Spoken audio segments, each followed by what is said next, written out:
Because he chose to defend his female secretary without any hesitation, my boyfriend slapped me across the face. That very day, I immediately asked to break up. No one could believe it. Jason Miller and I had grown up together, and there were only 3 months left until our wedding. He asked me in confusion, "Just because I hit you once that day?" I looked straight into his eyes and replied clearly, word by word, "Yes, just because you hit me." The truth was, Jason Miller's slap came without any warning. In that instant, the wind from his hand tore through the air, and my ears caught a heavy sound, smack, like a water-filled bag dropping from a great height. The left side of my face first went numb, then was overwhelmed by a sharp, burning pain, as if someone were pressing a piece of red-hot iron against my skin. My vision shook violently, and the strands of hair in front of my eyes seemed to twist into distorted, broken curves. I slowly raised my hand and touched my burning cheek. Beneath my fingertips, the skin spasmed with sharp pulses of pain. The man standing in front of me, the man who had once said he would marry me, felt terrifyingly unfamiliar. Jason Miller's palm was still flushed red under the glaring lights of the conference room, which made everything even more blinding. "You hit me?" My voice was so soft it was almost inaudible. His gaze froze for a brief moment, his Adam's apple shifting slightly, but when he saw the reddened eyes of the female secretary, his expression turned cold again. "That's enough," he said in a low, hoarse voice. "Don't embarrass me here." I stared at that familiar yet distant face, unable to stop the tears from falling. His pupils shrank slightly, but in the very next second, the secretary's soft sobbing rang out. "Mr. Miller," Lily Dawson called out shakily. Jason Miller's jaw tightened even more, as if the brief hesitation I had just seen was nothing more than my imagination. "Wendy, I've already told you," he said. "My relationship with Lily is strictly between a superior and a subordinate. Can you stop acting crazy here?" His shout echoed throughout the office area, and the air instantly became thick and suffocating. Jason Miller's roar, the suppressed giggles, and Lily Dawson's hypocritical words of comfort blended together into sharp, piercing noises that stabbed straight into my eardrums. Lily Dawson played with a carefully curled lock of hair, her red lips curving upward as she said softly, "Mr. Miller, don't be so harsh." Then she glanced at me and added, "Look." Her eyes are completely red. Turning to me, she continued, "Miss Miller, don't worry. I truly don't have any improper relationship with Mr. Miller." She deliberately emphasized the words, "Mr. Miller," causing several male colleagues nearby to burst into suggestive laughter. "If you want to cry, then go home and cry," Jason Miller said as he loosened his tie. The boy who once fought for me was now looking at me as if I were trash. "Do you think you're still a child? This is a company." I couldn't take it anymore. Amid the loud laughter, I knocked over my chair and ran out. The hallway was blindingly white and chilling to the bone. My cheek burned, but it hurt far less than the sharp pain in my heart, which felt as though it were being torn apart. Jason Miller had always been cold by nature, but being slapped by him in front of so many people was something that had never happened before. More than that, this was the first time in my life that I had been humiliated by someone, right in front of everyone. Jason Miller and I had been friends since childhood. We started kindergarten together when we were about 6 years old. His family and mine had been neighbors for many years, living in adjacent buildings within the same residential complex. I had liked Jason Miller since I was little. During my middle school years, I was often isolated by other girls. There was one particularly malicious boy who mocked me while I stood at the podium, put snails into my backpack, and even stuffed caterpillars into my desk drawer. I cried and went to the teacher. The teacher scolded him, but then laughed and said he did those things because he liked me. I didn't believe that explanation, and he never changed. I told my parents, and when they heard about it, they were furious and immediately wanted to go to the school to confront that teacher. Uncle Miller happened to be visiting our house at the time. As soon as he heard what had happened, he immediately called Jason Miller over and told him that he had to protect me at school. Jason Miller and I were the same age, but because we were placed in different classes, we weren't in the same classroom. He strode quickly toward that boy, stopping right in front of him. Jason Miller grabbed the boy by the collar and yanked him straight up from his chair. The boy stared at Jason in horror, his eyes filled with fear and disbelief. Jason's fists came down on his face like rain, each punch landing with a dull, heavy thud. Seeing this, the boy's friends rushed over, trying to stop him, but Jason was agile, his movements lightning fast. With blow after blow, he knocked them off balance, sending them stumbling and falling, cries of pain ringing out one after another. Before leaving, Jason swept a cold gaze over every one of them, his voice low and forceful as he said, "From now on, if anyone dares to bully her again, don't blame me for not holding back." After saying that, he turned and walked away, leaving the boys so terrified they didn't dare move a muscle. Sunlight fell over him, casting a golden glow around his figure, making him look like a heroic silhouette. From that moment on, I became his shadow, following closely wherever he went. At first, Jason didn't like having a little tail like me around. He thought that walking with a girl who cried as easily as I did would damage his image as a tough guy. But I was like a stubborn vine, always clinging to him, calling him Jason again and again. As time passed, his attitude gradually softened, and he no longer disliked me the way he had at the beginning. When we got to college, I started to notice that he looked at me for longer and longer stretches. Every time our eyes met, he would instinctively look away, and sometimes he seemed almost shocked, stammering as he spoke, his cheeks flushing before he hurriedly changed the subject. Uncle Miller once joked that we were childhood sweethearts and suggested that maybe we should just get married after graduation. Jason didn't say anything, he simply tightened his grip on my hand. I could feel the warmth of his palm, as well as a faint redness at the edge of his ear that was easy to miss. Still, my heart swelled with sweetness, and I boldly declared, "I want to marry you, Jason." Yet after we graduated from college, everything changed. In my first year at work, a new intern joined the company. Her name was Lily Dawson. On her very first day, she handed out a cup of coffee to everyone in the office and said with a smile, "Hello, everyone. I hope you'll all guide me and take care of me from now on." After that, her gaze swept around the office like flickering points of light until it finally stopped on me. Her eyes lingered for a moment, then she suddenly burst into crisp laughter. "Oh my God, someone save me," she said. "Where did this Barbie doll come from?" "So." Her tone carried a hint of teasing, yet sounded oddly sincere. "Pink from head to toe? Seriously? You're already at work and still dressing like this? Are you trying to sell your cuteness? That's kind of embarrassing." The moment she finished speaking, everyone in the office turned to look at me. My face flushed bright red, like the clouds at sunset. The sudden laughter seemed to freeze the air around me, and my colleagues' left gazes felt like stage lights shining straight at me, leaving me so ashamed and uncomfortable that I couldn't describe it. I liked pink. I liked cute things. And those pink items had always made me the center of attention. Back in elementary school, boys used to call me overly clingy and say I was weak, while some girls whispered behind my back that I was deliberately acting cute. But most people meant well, especially girls who liked sweet styles, and they would even praise me, saying I was unbelievably cute and that pink suited me perfectly. But this time was different. This was the first time I had ever been mocked so directly, so blatantly and publicly. In that moment, I felt dizzy, so embarrassed that I wanted nothing more than to crawl into the ground and disappear. "Haha, sorry," Lily said again. "I'm just pretty straightforward when I talk. Don't be mad, okay, little princess?" Lily Dawson blinked mischievously. All right, it's your first day at work. Talk a little less." At that moment, Jason Miller's irritated voice rang out. I turned around and saw him frowning at Lily, his expression clearly displeased. "Yes?" Lily raised her eyebrows at him with a provocative look and let out a soft "oh." "The princess's bodyguard is here," she said. "What did you just say?" Jason snapped. "Are you sick or something?" He slammed the table and sprang to his feet in anger. The HR staff hurried over to intervene, pulling him back down into his seat, and then arranged a desk for Lily.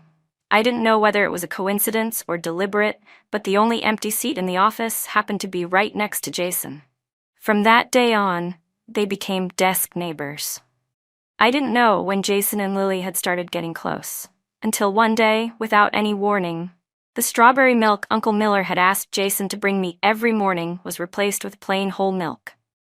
I stared at the carton of milk in my hand, a trace of discomfort rising in my chest. I hate plain milk the most. Don't you know that?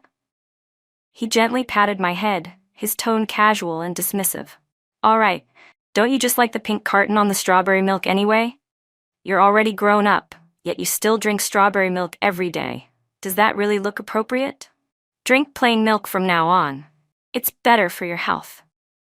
There was an unmistakable firmness in his voice, leaving no room for argument, mixed with a faint irritation that was hard to pinpoint.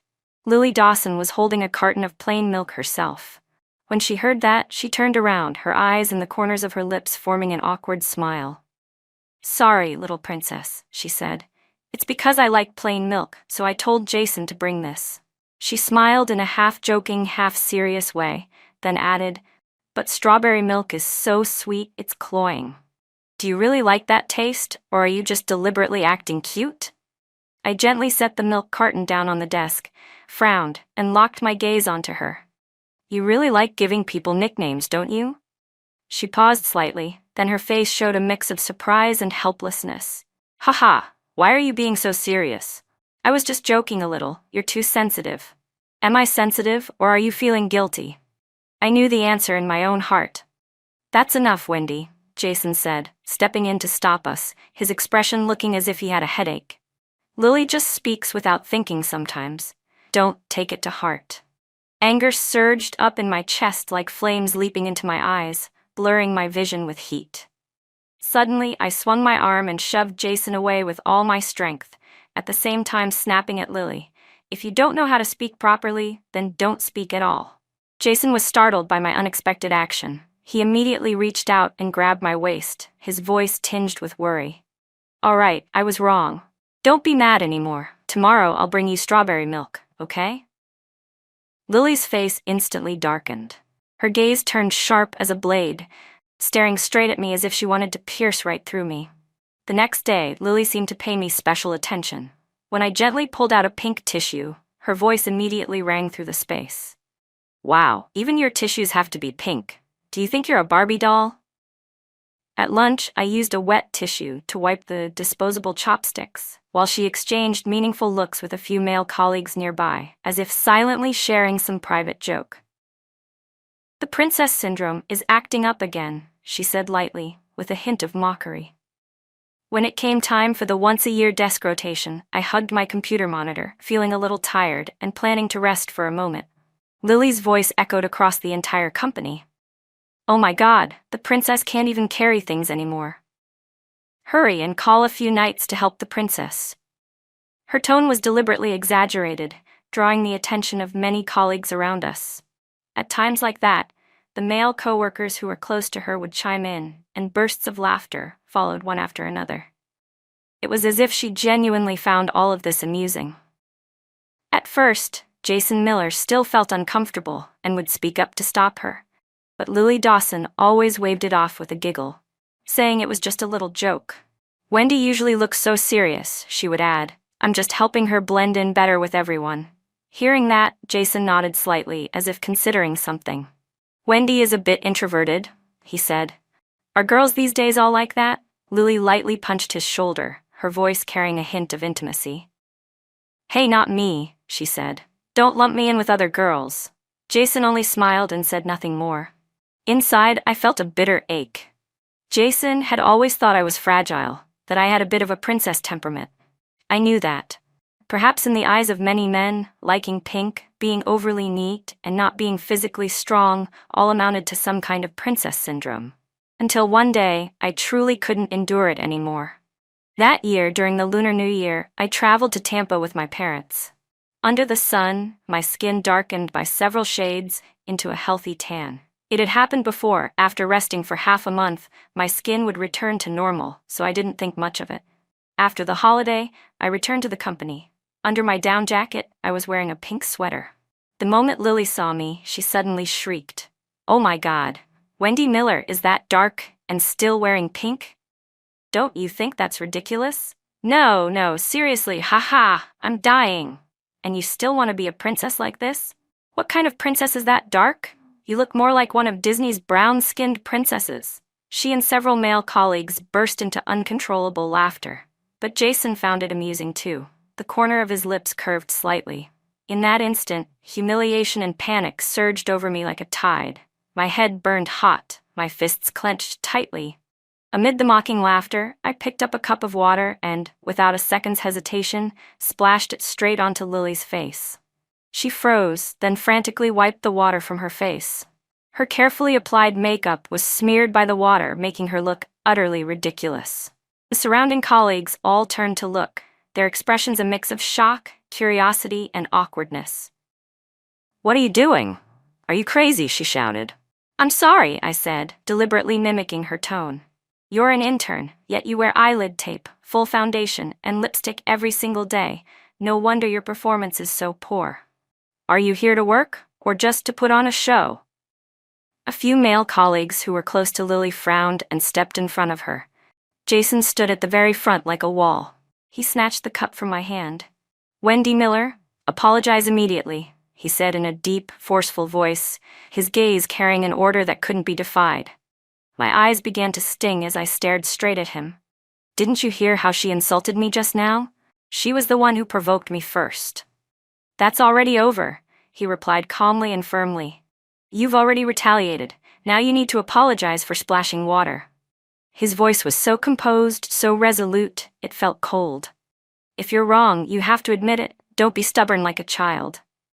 Then he softened his tone slightly. "Just apologize. Lily won't take it to heart."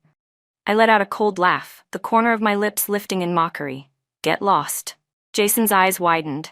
His hand swung out and a sharp slap landed squarely on my face. If I fought back, he fought back too. After a long moment, I raised my head and looked straight into his eyes, enunciating every word clearly.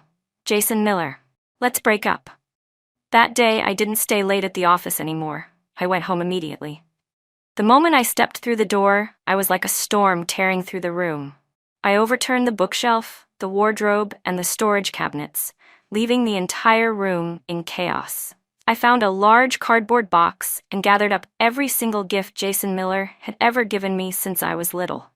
All the way up until I grew up, without a second thought, I threw each item into the box one by one. The cardboard box gradually filled up. I made sure I hadn't missed a single thing. Hugging the heavy box to my chest, I rushed downstairs and dumped all the gifts and memories straight into the trash. When I finished everything, my parents still hadn't come home. I called my mom. "Hello, Mom." "Sweetheart, what's wrong?" "When you get home," I said calmly, "tell Uncle Miller and Aunt Miller that Jason Miller and I have broken up and the wedding is canceled. There is no wedding anymore. Starting today, don't let Jason Miller step into our house even once. Tell him to stay as far away as possible." When my mom got home later, she was both worried and furious when she saw the handprint still clearly visible on my face. I told her everything that had happened during this time. As she listened, the veins on her forehead twitched uncontrollably. She immediately turned around and went next door to knock on Jason Miller's door. His mother hadn't even understood what was going on yet, when my mom, without any hesitation, told the entire story from beginning to end. How hard he had slapped me, how that intern had verbally bullied me for so long while he turned a blind eye, how he had laughed along when they mocked me, and how in the end, he had stood on her side to protect her. Jason's mother's face turned from pale to ashen. Our two families had lived in harmony for so many years, yet today, because of me, a deep rift had appeared.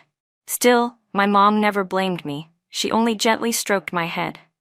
"Our Wendy must never be bullied by anyone. No matter what you decide, your father and I will stand by you." All the grievance and sorrow I had suppressed for so long burst out in an instant.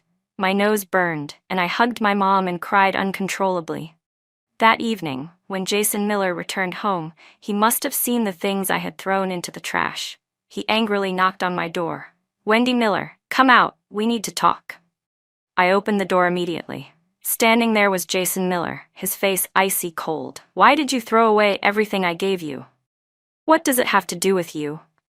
I looked at him coldly. The handprint from that morning was still clearly stamped on my face. He hadn't held back at all.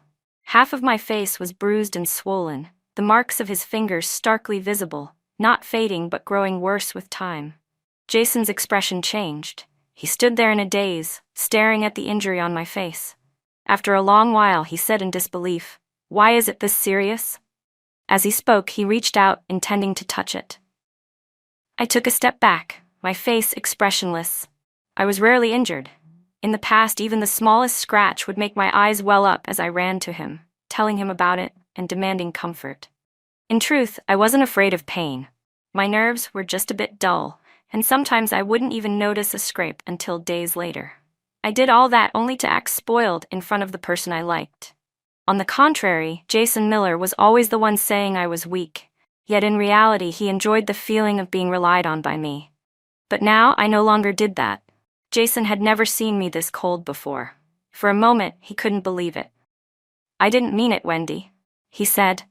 "It's just that what you said was too harsh, and I lost my temper for a moment." I cut him off. "Since you're here, let's be clear. From today on, we are strangers. From now on, you call me by my full name. If we meet at the company, don't talk to me. And like tonight, never come knocking on my door again." After saying that, I moved to close the door. Jason Miller grabbed my wrist, his eyes locked onto mine, emotions surging between affection, anger, and confusion. "Is it really to this extent, Wendy Miller? Just because I slapped you? I can apologize, isn't that enough? Don't you think you're being too much? Why has your temper become so bad? Have you thought about what things will be like after we get married? I can't always give in to you." I let out a laugh. "Jason Miller, do you not understand human language? I've already broken up with you. There is no after anymore. Do you understand? Breaking up doesn't require your consent." "Wendy, why are you like this?" he asked, forcing down his anger. "Just because I hit you once when I lost my temper?" "Yes," I said, enunciating every word clearly. "Just because you hit me." "If you insist on this," he said coldly, "then do whatever you want." Jason Miller was so angry that he actually laughed. He turned around and walked away. The door behind him was yanked shut with force, the loud bang echoing through the empty house. The next morning, the atmosphere in the company seemed to carry an unusually sweet undertone. Jason Miller and Lily Dawson stood together in front of everyone and officially announced that they were dating. That single sentence was like a stone thrown into a calm lake, stirring up wave after wave. I stood among the crowd, my heart completely unmoved. Thinking back, perhaps everything had been foreshadowed long ago. Lily Dawson hadn't been at the company for very long, but her straightforward personality helped her quickly blend in with the male colleagues. They often gathered in the break area, chatting and laughing loudly, and Lily was always the center of every conversation.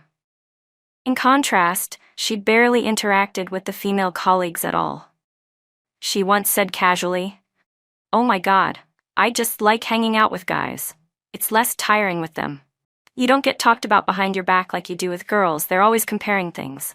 She added impatiently, "I really can't stand it. And these days, girls are all like fragile fairies who need to be coaxed and pampered. Say one wrong thing, and they hold a grudge forever. I don't get along with that type. It's much more comfortable being around men." Those blunt, knife-like words made the female colleagues gradually keep their distance from her. Lily seemed to realize that too. She turned to the male coworkers, shrugged, and laughed at herself. "I guess I shouldn't have said girls are petty. In just an hour, I've offended everyone. I'll probably get isolated by all the girls again." Then she waved it off. Whatever. Just like that, an indistinct distance formed between her and us. It was clear that she was the one keeping her distance, calling us weak and narrow-minded. Yet when no one wanted to get close to her, she blamed us for forming cliques to isolate her. The way she handled things made everyone extremely uncomfortable. That evening, I couldn't hold it in anymore and told my parents all my frustrations. "Sweetheart, Mom understands how you feel," my mother said gently. "When I was young, I ran into people like that too. If you meet that kind of person, just stay away. Don't let them affect your life." Jason Miller happened to come over while we were talking. As soon as he heard this, his expression darkened. He had never liked people speaking ill of others behind their backs, so it was obvious he was displeased with what we had just said. "Auntie, Wendy," he said, "talking about someone behind their back like this isn't very appropriate." My parents and I exchanged glances. The atmosphere instantly became awkward, and the entire room fell into silence. It was only later that I gradually realized that at some point, without my noticing, a special kind of friendship had formed between Jason Miller and Lily Dawson. Lily was good at making PowerPoint presentations and sat right next to him, often taking the initiative to help him revise and polish his slides. That had originally been my responsibility, but after she appeared, it was suddenly handed over to her. She also liked playing video games and was very close with the male colleagues, including several of Jason's close friends, which made their relationship even tighter. Jason's perception of her changed as well. In his eyes, Lily was no longer the intern who had mocked others for no reason on her first day, but a warm, energetic girl who spoke bluntly and had an easygoing personality. Jason Miller, who had always kept his distance from women, instead easily accepted her presence. In meeting rooms, they would whisper to each other, their relaxed laughter echoing through the space. She sat in the passenger seat as he drove, Lily laughing brightly, joining his group of friends for noisy dinners. At first, I couldn't help feeling a sense of loss, but I still comforted myself. They were just ordinary friends. I had once trusted that belief to the point of blindness. I was foolishly clinging to the idea that Jason Miller was my boyfriend, but reality cruelly laid bare my delusions and stupidity. Lily Dawson sat on Jason Miller's lap, smiling brightly with open provocation. "Jason and I are in a proper relationship," she said. "We're not like some people who shamelessly cling to their childhood sweetheart, tagging along just because of that history, accepting free gifts." Then she sneered again. "Oh right, I know girls like you love talking behind people's backs, but I really hope certain someone doesn't run to HR to tattle that we're dating at work. That would be so undignified." Jason Miller didn't refute a single word. Some people in the company congratulated them, while others secretly watched my expression. Everyone knew that I liked Jason Miller. In the entire company, I had only ever been close to him, and he, too, had only ever had me by his side. Some colleagues looked at me with concern, but I didn't raise my head. I just focused on my work. The atmosphere became awkward for a while. Jason let out a cold snort and looked away from me. After that, their relationship grew increasingly intimate. At lunch, Lily Dawson would take off her hair tie and put it around his wrist, telling him not to take it off. At work, they would secretly kiss in the stairwell. During lunch, she would take the fried chicken from his tray, and he would smile helplessly, indulging her. After work, they would leave the company hand in hand, looking like a deeply enamored couple. I had once liked him. At first, I felt uncomfortable, but later, I got used to it. I thought the two of us would no longer have anything to do with each other. Until one day, after I got off work, Jason Miller stopped me right outside the company gates. His voice was low, his eyes complicated, seeming both angry and pleased at the same time. "Wendy Miller," he called my name heavily, his gaze so complex that I couldn't tell what he was thinking. "Lily took sick leave today," he continued, looking at me, but for a moment I didn't understand what that had to do with me. Jason asked bluntly, "What did you say to her?" "Bookmark, go back." I froze for a second, then answered curtly, "What could I have said?" "I've never initiated a conversation with her. I don't like gossiping, especially not with someone like Lily Dawson. Even looking at her one extra time annoys me. If she hadn't been picking fights with me all this time, I wouldn't have bothered saying a single word to her." "So what exactly could I have said?" Jason's eyes were filled with suspicion as he pressed on. "I took her home last night and she was fine. This morning she suddenly asked for sick leave. When I called to ask, she cried and said she was sorry, told me to ask you not to be angry anymore. Tell me the truth. What did you say to her? Did you hit her?" "No. Are you sick?" I snapped. I didn't want to argue with him anymore. I gently pushed him aside and turned to leave. But immediately, a strong force yanked my arm back. Jason tightened his grip around my wrist, his eyes sharp like a hunting leopard as they locked onto me. "Wendy," he said, "I know you're unhappy about us being together, but there's no need to do this. Have you forgotten? You were the one who asked to break up and cancel the wedding. Now even if you're jealous," he stopped mid-sentence, then lowered his voice. "As long as you apologize, we can pretend everything that happened before never did. We can still get back together." His voice was urgent, as if anxiously waiting for me to change my mind. I couldn't take it anymore and screamed, "Are you crazy? Let go. Who do you think you are to demand an apology from me? I already told you. I didn't do anything. You can date whoever you want. I even wish you happiness. Even if the two of you have 10 kids, I couldn't care less. Let go." Jason's face darkened as he glared at me, his hand still refusing to loosen. Just as I was about to struggle free, a hand gently rested on his arm. "Treating a woman like this," a voice said calmly, "doesn't seem very appropriate." I followed the voice and saw a man in a suit about our age. "Ethan Y," I blurted out his name. Ethan Y was my senior from college. We had once competed together in debate tournaments, but we weren't particularly close and rarely talked. I remembered his face clearly. It was far too distinctive to forget. Why was he here? A trace of doubt rose in my heart, and my gaze drifted toward him unconsciously. Ethan Y seemed to sense my suspicion. When our eyes met, a mischievous glint flashed through his, and he gave me a subtle wink. The next second, his hand tightened. Jason Miller's face darkened immediately. Realizing my chance, I took advantage of Jason's momentary distraction, struggled free with all my strength, and ran straight ahead without looking back or hesitating. On the morning of the team-building event, I felt a bit unwell physically, but I didn't think much of it.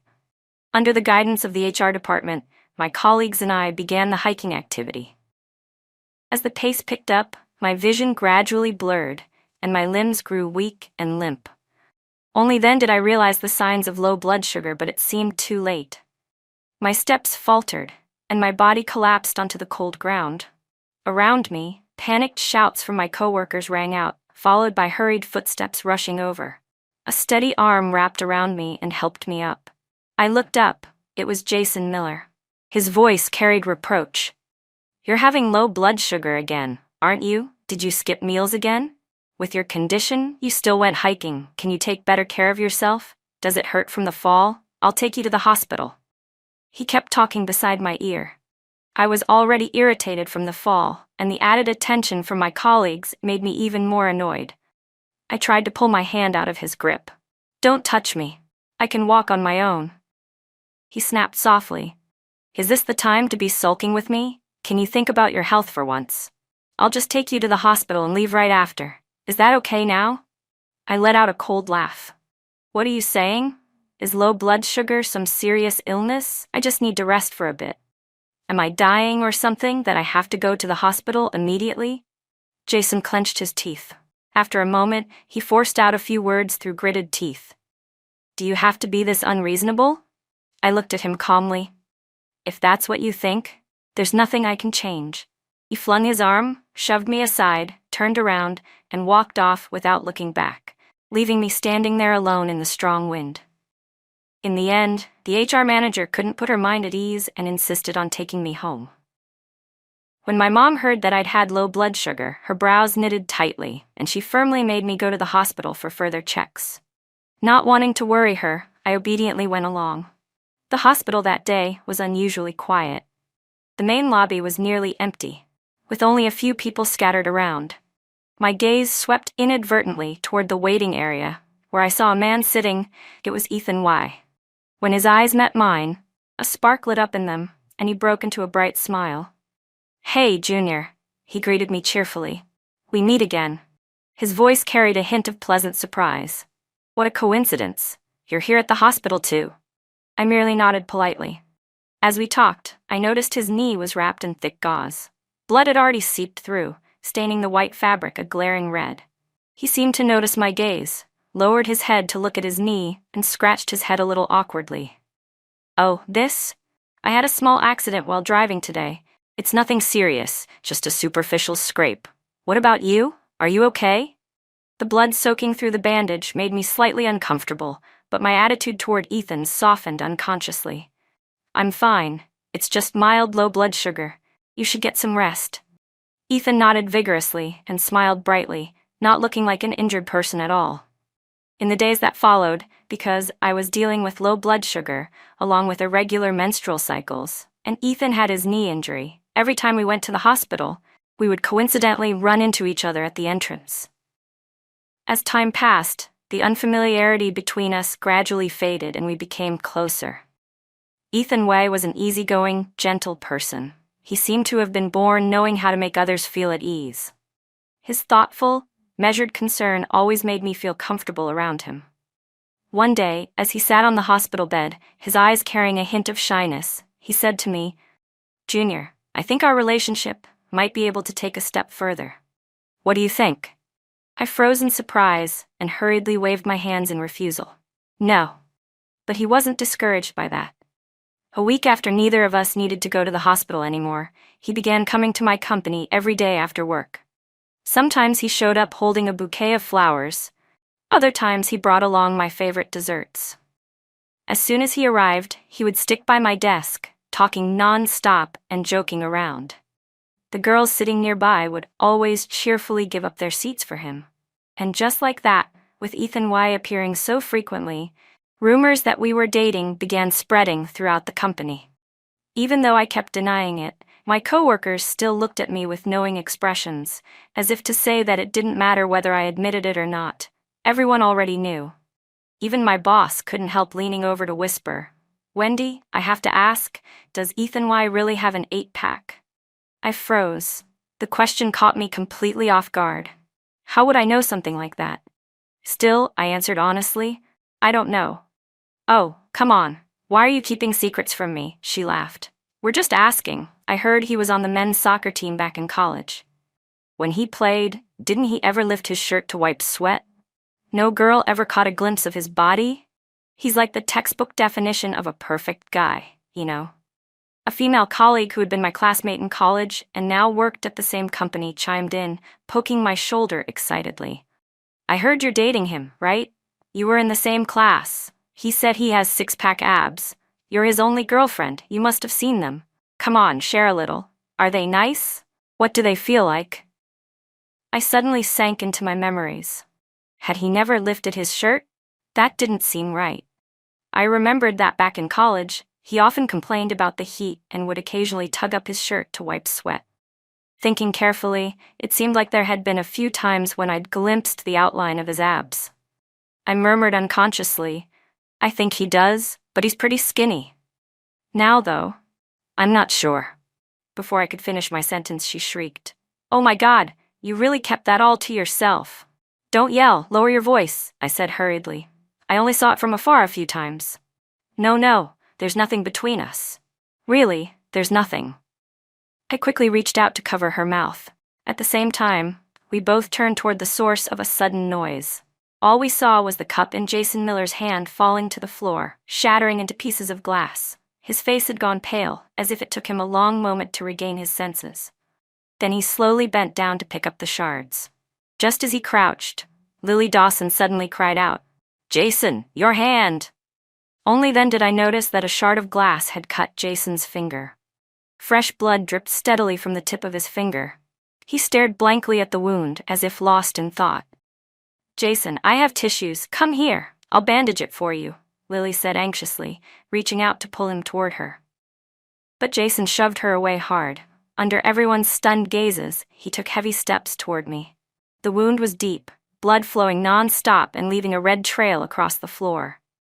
When he finally stopped in front of me, he stared straight at me, his voice low and hoarse.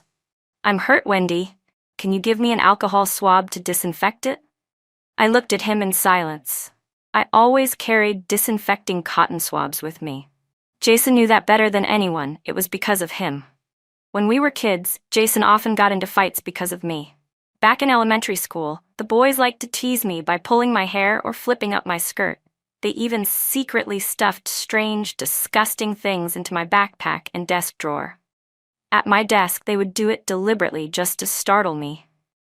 Every time that happened, Jason Miller would step forward without the slightest hesitation and confront them head-on, until no one dared bully me anymore. When we got to middle school, there was a boy who grew resentful after I rejected him. Together with his friends, he spread rumors, fabricating stories that I was promiscuous, that I accepted gifts from many boys and toyed with their feelings. Jason Miller went to each of them one by one and beat them up, beating them until no one dared whisper false rumors about me again. Until one time, That boy who had started the rumors brought several others with him and ambushed Jason Miller after school. They shoved him from the school corridor. The corridor was fitted with floor-to-ceiling glass panels. Jason wasn't on guard at all and crashed straight through the glass, shards exploding everywhere as he fell to the ground. Fortunately, it was only the first floor, so he wasn't critically injured, but both of his arms were slashed again and again by the sharp glass, leaving them covered in cuts. When I found him, his school uniform had already been soaked red with blood. Even though the pain made his facial muscles twitch, he clenched his teeth and gently comforted me, saying he was fine, that it didn't hurt at all. My vision blurred with tears. All I could do was helplessly stare at those deep wounds, watching the blood slowly seep out. From that day on, I always carried alcohol swabs and bandages in my bag, just in case. After that, no matter what happened, I handled everything on my own and never dared let Jason know, afraid that he would get hurt again because of me. Yet this habit has never changed, even to this day. Jason used to tease me for being overly sensitive, but the smile in his eyes was enough for me to know that he actually enjoyed that concern. But when Lily Dawson came to the company as an intern, she once happened to see an alcohol swab fall out of my bag. She immediately mocked me. "Who carries these things around every single day? Or are you hoping someone gets hurt soon so you can have a chance to show off?" Jason heard that and only gave a faint smile and nodded. I snapped out of my memories and looked straight at Jason Miller, my voice calm but resolute. "I don't carry them anymore." Then I added, "From now on, I won't carry them either." Jason didn't look surprised. His face gradually turned pale. He let out a quiet, self-mocking laugh, his gaze dimming, like a star falling from the night sky. "I understand." After work, Lily Dawson blocked my way home. Her voice was low and decisive, without a trace of her usual smile, filled only with cold seriousness. "Let's talk." A wave of irritation surged up inside me. Why was it always with one person after another coming to find me? Was I some part of their relationship? They were in love, and I was just diligently working. The two sides had nothing to do with each other at all. Yet today she stopped me, and tomorrow he wanted to talk too. Lily's gaze was heavy, as if it were pressing down with 1,000 pounds. She stared at me for a long time before finally speaking. "I really don't understand. What is it about you that makes him unable to forget you?" I almost let out a cold laugh and replied indifferently, "I don't understand what you mean. There's no need to beat around the bush. If you have something to say, just say it." Her expression darkened, anger clearly surfacing in her eyes. "Wendy Miller, you're feeling pretty smug, aren't you? Jason may be with me now, but deep down he still likes you. As long as he sees you talking to another man, he can't sleep all night. For the past few days, he hasn't wanted to say a single word to me. I really don't get you. Just because he slapped you once in a moment of impulse, you immediately demanded a breakup? You just felt humiliated, didn't you, over nothing but your hollow pride?" She went on, saying that I could just walk away from someone I had grown up with, that I was the textbook example of a selfish, petty person who always put herself at the center of everything. She spoke in one long, indignant stream, as if she were genuinely standing up for someone else. After listening quietly, I replied calmly, "You don't need to test me. I will not go back to him." Lily Dawson's body stiffened slightly. I smiled faintly. "Being asked by your boyfriend to probe the feelings of his ex must feel pretty uncomfortable, right? But don't worry. Once I say I've broken up, that person is as good as dead to me. I, Wendy Miller, say what I mean and mean what I say. Once I throw something away, I don't pick up trash again. Go back and tell Jason Miller, my words haven't changed. The breakup is real, and I have absolutely no regrets." Lily's expression turned extremely awkward, a mix of embarrassment at being exposed, resentment, and confusion crossing her face. I turned and walked away, but behind me, her voice came again, filled with unwillingness. "Wendy Miller, was it really just because of a slap? Just because he hit you once?" I turned back, my voice firm and unyielding. "Yes. Just because he hit me." The words rang out like a final verdict, without the slightest hesitation. Night fell. City lights flickered outside the window. I was reading a novel when my phone suddenly rang, tearing through the quiet. An unfamiliar number flashed on the screen. I hesitated for a few seconds, then gently slid my finger to answer. Wendy? A low, familiar voice came from the other end. It was Jason Miller. He had changed his number. Aren't you done yet? I said coldly, a trace of irritation in my voice, my finger already hovering over the hang-up button. Wait, listen to me. He hurriedly cut me off. I fell silent. In the still space, only the sound of our breathing remained. I read that diary, he finally said. His voice was hoarse, as if trembling. My heart skipped a beat, my mind going blank for a brief moment before I quickly steadied myself. There was no doubt about the diary he meant. It was the one I had written. It was a gift he gave me when I was 10 years old. From then on, I formed the habit of writing down my feelings, continuing for many years. That diary held all the feelings I had for him, every detail of our days together, every time my heart had fluttered because of him. Didn't I throw that away already? I whispered softly. I picked it up that day, Jason said, his voice shaking as if he were struggling to restrain his emotions. I'm sorry, Wendy. I read your diary. I never realized it hurt you that deeply. I'm sorry for always ignoring your feelings. But really, from the day I hit you, I've regretted it. Wendy, I was wrong. I cut him off gently. When did you pick it up? The other end fell silent, as if the question had suddenly lodged in his throat. It's been a while, hasn't it? I gave a soft laugh, my voice carrying a faint, hard-to-detect mockery. Then why wait until tonight to call and bring this up? Did you just happen to flip through that dust-covered diary today? His voice was thin, like smoke drifting in the wind, weak and powerless. I'm guessing it's because I've recently had someone pursuing me, I said calmly. You started to feel threatened, realized your position in my heart was actually being shaken. So after all these months, on a night like tonight, you suddenly felt the urge to humble yourself and open that diary again. Isn't that right? Wendy, that's not it, he said urgently, trying to explain. I didn't let him continue. Still gentle but firm and without hesitation, I said, Jason Miller, you should understand that belated apologies and confessions not only can't mend the cracks of the past, they only make the few remaining memories feel awkward and out of place. That diary doesn't mean anything anymore. It would be best if you threw it away. And one more thing, don't call me again, and don't come looking for me. We truly have nothing left to say. I didn't hesitate and hung up. The words he hadn't managed to say dissolved into the beeping tone, sinking silently into the night. There was only 1 week left until my final day at work. My co-workers prepared a warm farewell party for me. At first, I hadn't planned to invite Jason Miller and his group, but thinking about how they hadn't caused any trouble recently, I still sent an invitation out of basic courtesy. Ethan Weiss shamelessly insisted on coming as well to join the fun. That day, I dressed up elegantly for the occasion. Jason Miller arrived too, wearing a neatly tailored suit, with Lily Dawson beside him, her makeup carefully done. She clung closely to his arm, the two of them looking as though they had merged into one. Jason's face still carried its usual cold expression. I didn't go over to greet them, instead heading straight toward my other colleagues. The party unfolded amid lively laughter and conversation. It was bustling and cheerful, but also exhausting in its own way. Halfway through, I stepped out alone onto the balcony to catch the night breeze and find a bit of peace. At that moment, familiar footsteps sounded behind me. Even though I didn't want to admit it, after so many years I recognized instantly who it was. He stood behind me, his voice hoarse. Can we talk, Wendy? I turned around and faced Jason Miller's tired eyes.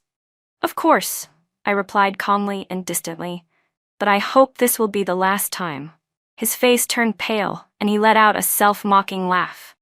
Do we really have to go this far? Wendy, no matter how much I beg now, you won't forgive me anymore. I quietly avoided his gaze. His voice carried through the wind, trembling with desperate pleading. I really don't understand. Don't you love me anymore? Why can't you give me one more chance? You know I love you. We were about to get married. How could you do this? At last, he admitted that he regretted it, but only in a situation like this. Was it really just because I slapped you that one time? His voice dropped, filled with confusion. Just like the first time he asked, I nodded without hesitation. Yes. Just because you hit me. And I heard it that day, I continued. Jason Miller, you didn't hit me because you lost control of your emotions. I heard everything. That slap was like a cold winter frost, chilling and biting. It didn't just land on my face, it struck my heart as well. A few days before that, I happened to see him driving Lily Dawson, turning into a street corner. An unnamed sense of unease welled up inside me. Unable to restrain myself, I followed them. He and a few close friends took her into a brightly lit hot pot restaurant. In the hazy steam, they sat around the table, laughing loudly. "You've known each other since childhood? Oh, so she's that childhood sweetheart?" someone joked. "Can you still love someone after growing up together? Doesn't it get too familiar and boring?" Of course he loves her. Don't you see how that girl takes care of Jason every day? But Jason doesn't seem all that into it. If you're planning to get married anyway, you should play around with a few people first, otherwise it's a waste. My heart felt like it was being stretched tight by a thin thread. Jason chuckled lightly, his tone casual. "I do like her, but I don't want to get married so early. There's nothing intense left between me and her anymore. We're more like family than lovers. It's honestly pretty boring." Everyone let out a chorus of surprised noises. "So what kind of girl do you like, Jason? I'll introduce you." "Cut it out, they're doing fine. Why are you stirring things up? Getting married too early is such a loss. You have to date around more before you know who suits you best." Jason laughed. "That's true. No need to rush into marriage. Why get married so early? Play around for a few more years first." "Hey, but what if she stops liking you?" "No way. A girl like Wendy Miller is the clingy type. She'll stick around no matter what." At that moment, Lily Dawson smiled faintly and said softly, "That's right. I understand girls like her very well. I don't like pink. Everything about her is pink. Her personality is weak, she likes to act spoiled, and she's very dependent. As long as you treat her a little nicely, Jason, she'll come clinging back, no matter how close I get to you." She even pretended not to notice and continued clinging to him. "I guess, even if she were humiliated in front of everyone, as long as you apologized, she'd happily forgive you right away." Seriously, is she really that stupid when it comes to love? "Hey Jason, why don't you try it? How about humiliating her? Slap her in front of everyone." Someone laughed. "She'd probably cry her eyes out." I held my breath. In the noisy hot pot restaurant, only Jason Miller's voice came through clearly. "That works." Standing in front of me now, he was trembling and flustered. "That's not it, Wendy. Let me explain. I only said those things because of my pride back then. I didn't mean them." "Stop denying it," I said softly. "The more you talk, the more pathetic you sound, Jason Miller." I looked at him calmly. "Haven't you always said that talking badly about others behind their backs is wrong? Then take a good look at yourself. How much better are you?" His face went deathly pale. I let out a quiet sigh. Strangely enough, back then I had been angry and heartbroken, but now my heart was as still as water, as if it were someone else's story. I knew he loved me, but I also knew he had wavered. There were moments when he thought Lily Dawson was pretty good too, when he liked her and wanted to show himself off in front of her. That was normal, Jason Miller. The feelings you had for me were rooted in familiarity and obligation. I had grown up pretty, loving you sincerely, making it hard for you to reject me. But in the end, we weren't compatible. You thought I was pretty, yet you still saw me as a fragile little lady, saw my love for pink as artificial, as the kind of girl who wasn't strong like boys. And so in the end, you were still drawn to someone like Lily Dawson. Even if it hadn't been her, it would have been someone else, a different, lively girl who stood out and was also pretty. But you shouldn't have used me as a stepping stone to prove yourself. I gave a cold laugh. "Jason Miller, how did you dare lay a hand on me? Do you know that no one has ever dared to hit me? Who do you think you are? What gives you the right to hit me?" His face turned ashen. I had laid bare the darkest, most selfish desires buried deep in his heart, and he knew he had nothing left to defend himself with. I stared straight at him. He stood motionless, tears silently sliding down his cheeks, glinting under the dim yellow lights. "I'm sorry, Wendy," he said, his voice trembling. "Don't you love me anymore?" "I never loved you," I replied decisively, without a hint of hesitation. "What did you say?" he asked hoarsely. Jason Miller's lips went white as he stared at me in shock. I met his gaze directly, my eyes steady and frank. "I did like you very much. I liked you from elementary school on. but that feeling never needed your response. It sprouted in a beautiful world that belonged only to me. As long as I had myself, that was enough. But not long ago, I let it go. Why? He asked, sounding dazed, like a sleepwalker. Because even now, every time I see you, my cheek still hurts. My voice was calm and cold, without the slightest ripple. The last trace of color finally drained from Jason Miller's face. At last, pain and unwillingness showed clearly in his eyes. His body trembled slightly, as if swept by a cold wind in the middle of the night. The air around me seemed to grow suffocating, so thick it was hard to breathe. Later on, Jason Miller and Lily Dawson broke up. I didn't know the exact reason. Not long after, Lily caused a major scandal at work and was fired from the company. Jason, on the other hand, seemed to go through a kind of rebirth. He gradually distanced himself from his old friends and poured all his attention back onto me. Every morning, he bought the breakfast I liked. At noon, he would make time to bring me my favorite dishes. After work, he followed quietly behind me, saying he wanted to walk me home. His concern now went far beyond what it had ever been before. Every time I asked him why he was doing all this, he would only shake his head. He quietly looked at me with eyes full of pain, and in the end, he said softly that he only wanted to make it up to me, to take good care of me.